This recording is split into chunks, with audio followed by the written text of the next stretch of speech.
Hey everyone, in this episode of the Vymo Way, we're going to talk about the Vymo way of marketing and go-to-market. And I'm delighted to have my friend and colleague Varun Ravichandran here on the podcast. He's been with us for over 4 years and he heads the Industry Solutions and go-to-market team at Vymo.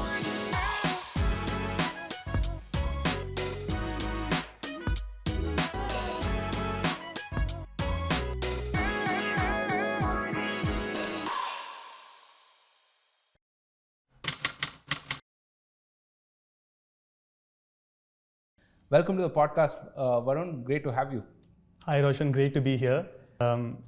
Before we go into a lot of detail on the way we go to market, let's set context for the audience a little bit. So can you talk to us about our market context? Yeah, I think that could be useful. So three things stand out to me from a uniqueness perspective, right? So the first one is the fact that we serve the enterprise. Our ACVs are closer to $500,000 right now. We have multiple seven-figure deals, in fact, across Asia, US, and Japan. Yeah. The second is that we're verticalized to serve banking and insurance. So we've built full-stack solutions for these two industries. And the third is that we're truly global. We're across Asia, US, and Japan. And no two instances of Vymo are the same, right? So clients in US, Japan, or Asia use us differently and they perceive value pretty differently. Yeah. Would you like to add to that? No, I think that's perfectly summarized. As a large enterprise, deep vertical context. So we sell to particular sort of sub-verticals within BFSI. Yeah. And the third is our global presence. Yeah. And that sort of plays out into all the things that we do in marketing and GTM, which we'll get to in this conversation. Yeah. So again, building on that, how do you think that impacts our objectives in terms of our functions? And you want to talk about how our teams are structured? We'll start with go-to-market first. Sure. So I think the go-to-market function, the way we have it here in Vymo, might not be the same in all organizations. So this goes back to what you said about the deep context. Since we are selling to enterprise, sort of legacy banks and insurance companies who make very deliberated sort of choices on buying, we need to be deeply contextual in the way we position ourselves and take ourselves to market, because we're going up against core solutions, people who have been in those industries for decades. Yeah. And we are going into various markets across the globe, which will have, different characteristics. So the market maturity for digitization might be different. The existing technology stacks will be different and so on. And they all require deep context. And that means that the way we package our product and the way we do our positioning and messaging has to be extremely tailored to each of these market categories, and then have a very repeatable go-to-market motion which makes it scalable. So we're talking about multiple complexities. One is in terms of the industry context, merging that with the breadth of our product capabilities, and then building compelling positioning on top of that, and then working with the entire marketing engine to take it to market. Yeah. Doing this entire thing for all of our market categories. And a market category is a combination of an industry, say sub-vertical, and a region. So lending in India is a market category which requires a separate go-to-market motion. An insurance agency in North America is a separate market category which is completely different. How do I take the product to these two markets which are very different, but do so in a very differentiated and a very repeatable manner, right? So that's the challenge that we do have in the marketing and GTM teams. And then coming to the GTM team itself, the way we have structured it is that we do everything from decks to demos. So we have a sort of product marketing sub-function within the GTM team, and they are tied to the industry solutions sub-function. So we have demo engineers, integrations engineers working with folks who are building collateral. So what we show and what we tell goes hand in hand. Yeah. And we have the partner enablement team who sort of build partner channels for each of our categories, and sales enablement. And we'll talk more about sales enablement as we go along. Yeah, it's certainly unique. I think I have not seen too many GTM teams built this way, right? Where you do everything from decks to demos. And I think it was built to sort of serve a very unique Vymo need. Yeah. The fact that we're verticalized and enterprise, as we mentioned. Right. From a marketing standpoint, if I take a step back, I think two things are important for us. So one is obviously demand gen in terms of how do we acquire more leads, opportunities, build pipeline, and have meaningful coverage for our salespeople. And the second thing is brand and positioning, right? So which is, what do we say we are? right? And how does that translate across different channels? And how is that value perceived by different stakeholders, right? From our prospects to partners to investors and so on and so forth. On the demand gen side of things, a few things stand out again. One is that we're extremely channel agnostic. So, we're good with digital events, webinars, PR, AR, whatever, what have you, right? I mean, so we've fairly remained agnostic on that front, right? The second thing is that we're relevant throughout the sales life cycle. So we can't simply generate a lead and move on, right? I mean, we're relevant across. So from demand gen to customer marketing and beyond, I mean, we have touch points across the sales cycle basically, right? From lead to prospect to customer and so on. And the third thing is, what I said in the context, right? Now, the way India operates is very different from the way Indonesia operates, is very different from the way the US operates, right? I mean, all of these three markets are different, not just culturally, but even in terms of the maturity of our journey. So we do different things in all of these three markets.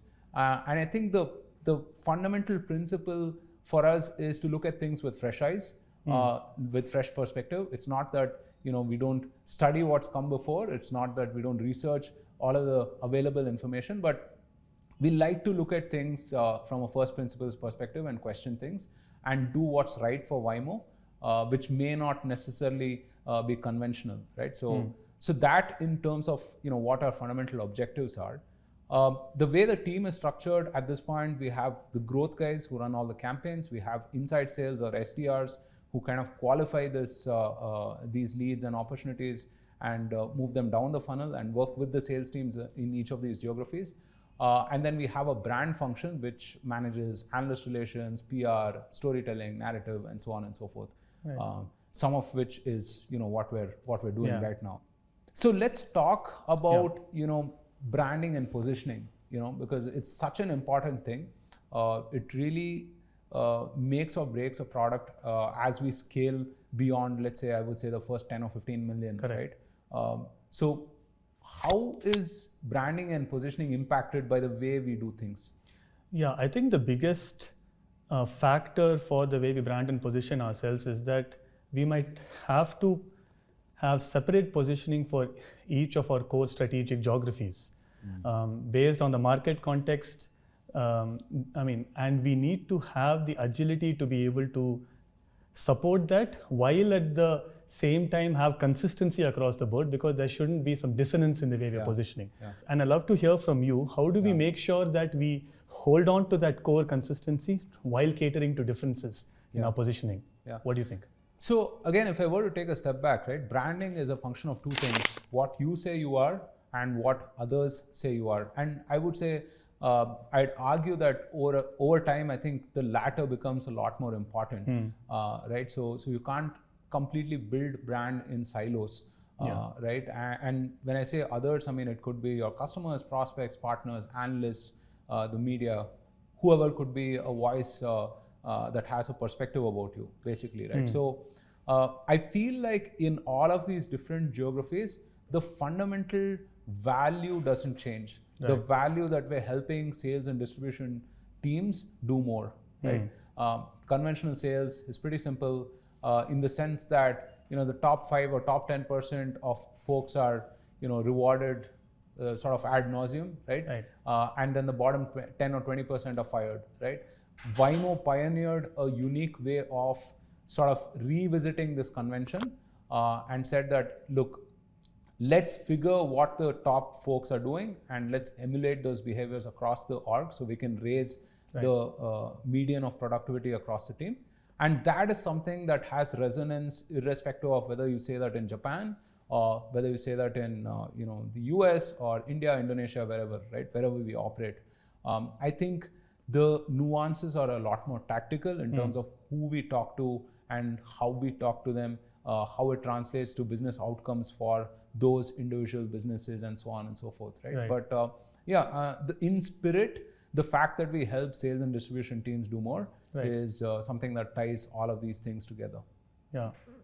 And to just add to that, I think the fact that we have the marketing and the GTM teams working in tandem in all of our geographies is a that's huge advantage. Plus. Yeah. So we can take the positioning that we have identified and then sort of translate that into what actually happens on the ground in sales cycles. Right? I mean, in terms of what is the content that is used, in terms of what are the demos that is used, what is the PR that we do. I mean, what the website is saying and what the product is showing and what the product sort of roadmap has in line is all going in sync. So the feedback is passed along to the product roadmap. So I mean, it's not just top of the funnel and then it's yours now. It's top of the funnel, plus we will take it through till a certain stage to make sure that we make the sales happen. That's a great point. I love how we overlap very meaningfully, right? Which is that, even let's say very, very top of the funnel, right? The lead comes in, the way the inside sales teams tag with the GTM folks on, demos and sales calls and so on and so forth, to some of the stuff we do down the funnel. I think that's really awesome. So we've spoken about plenty of good things, right? Let's talk about some of the challenges, because it certainly was an unsettling feeling for me initially, right? Because there wasn't a template in terms of how to do this for all of the nuances that we mentioned, right? Whether it is enterprise, verticalized and truly global. So what are some of the challenges you've experienced? How have you had to sort of adapt to this paradigm?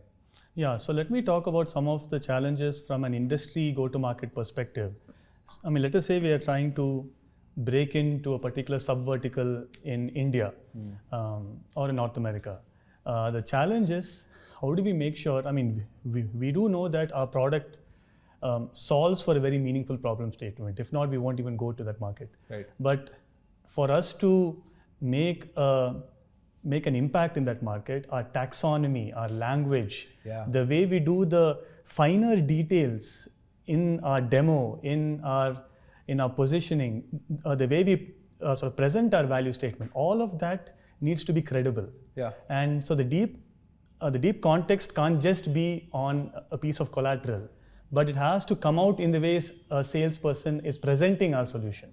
So it starts from being able to go into an industry and understand the value chain, sit with experts, sit with customers, map out the value chain, and then map that value chain to Vymo's capabilities and say, what is a strong and meaningful value proposition that we can bring to solve for the existing sort of pain points in that industry, and then turning that into sales enablement is the challenge. And we learn a lot. I mean, we need to do things that are not always textbook, but things to get things moving on a go-to-market front. So we are going to various global markets which are complex, where you have, competitors who have spent their entire lifetimes building for that particular market. We believe we have a strong value proposition, but we need to articulate it correctly. And then how do I translate that articulation to a pre-sales person, a salesperson, an inside salesperson? How do we all speak the same language? So that's a challenge. And we have various ways in which we're going about solving that challenge, but that is certainly a challenge. What do you think from a marketing perspective? Before I start with the marketing challenges, I think one of the best things for me is when a prospect or a customer gets that we understand their world, right? And really that's a testament to the subject matter expertise that you've built in the go-to-market and industry solutions team. And again, something very unique I've noticed. From a marketing perspective, I think the challenges are twofold. One is that, the way a customer consumes Vymo is not a simple see, click and buy, right? So really, we're talking about long, complex sales cycles. So I can't really generate a lead or an opportunity and then move on, right, to the next thing and the next thing afterwards. I have to figure a way to be relevant throughout the sales cycle.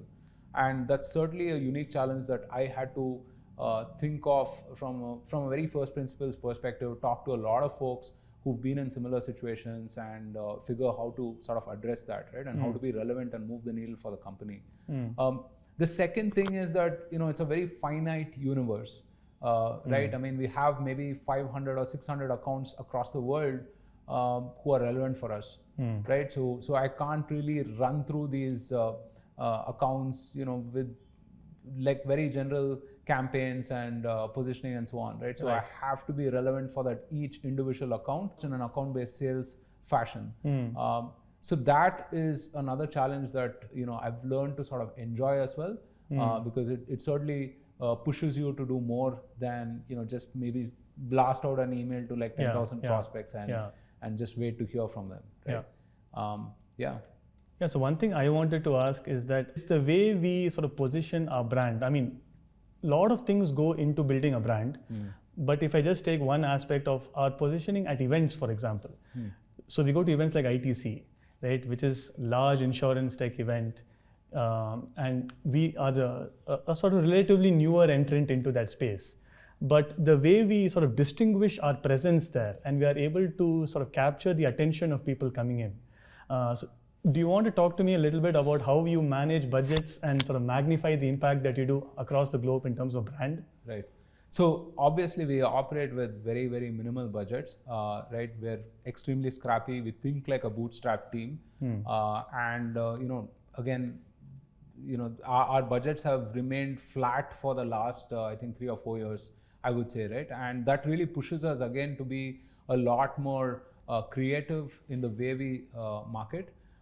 With ITC, it's simple. We've been attending that event for about 5 years now. We have enough data in terms of what the best folks there are doing.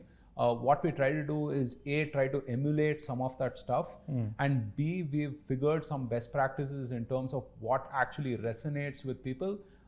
Simple thing, I mean, when someone looks at your booth, nobody is trying to understand what you're trying to do, right? I mean, that's not the first instinct. The first instinct is it interesting or not, right? And then they might read a second line and a third line. They might look at a picture or a graphic and then figure, what is it that you do? Or best of all, they might come to you and ask you, how do you help? So those are some micro learnings that we've had over the last 5 years. Or even the fact that, we're so closely tagged with the sales team in terms of the event itself, right? So it's not just about setting up a booth and whatnot. It's about actually engineering meetings at that event, right? And making sure that these meetings translate into opportunities and move on meaningfully down the funnel. So those are some of the learnings that we've had. I would say it's just been a question of experiment, iterate, and learn. And that's the only loop that has been a constant throughout. I would say. Right? Okay. Nice. So you've been here about 4 years. Let's talk about your journey. How has that been, and what are you looking forward to the most in the future? So we were speaking about the challenges that we face in GTM and marketing. The flip side of that is the opportunities that we have to make an impact at a really global scale.